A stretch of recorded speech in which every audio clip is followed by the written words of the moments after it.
In this math tutorial, you will learn 1. What are numbers?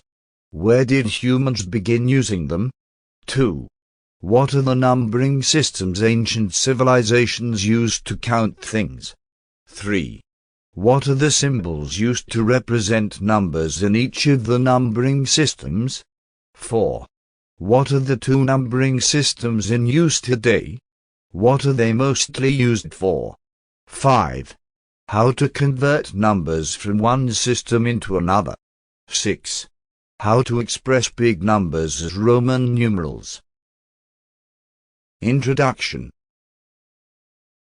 In historic times, people were not aware of numbers, so they could not count objects around them.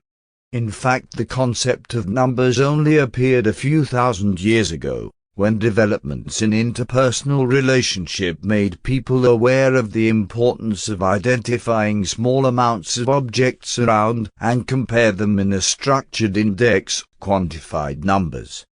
Can you imagine what life would be like without numbers? Did you know that researchers have identified isolated people in remote lands and islands that were barely able to count up to 6? For example, a mother in an indigenous tribe in Australia, during an interview said, "I have 3 children," when she actually had 4 children. The reason for this was that she didn't know how to express the number 4, so used the word 3 to represent 3 items and more than 3 items. Another example, members of a remote tribe in Amazon forests were barely able to count up to 6, but not more than 6. Only the most knowledgeable people of that tribe were able to count up to 8.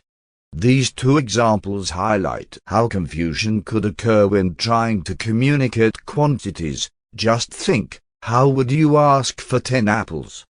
Numbers are part of our everyday lives and simplify our understanding of information, communication, quality, control and many other factors.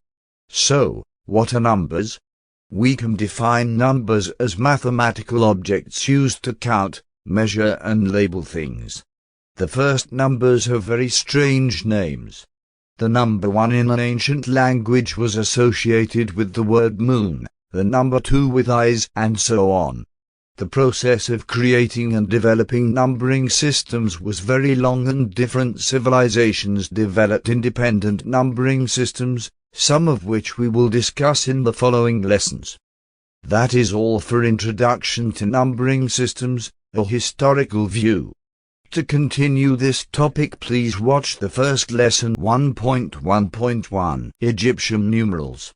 Thank you for watching. Make sure to like and subscribe to keep up to date with new videos.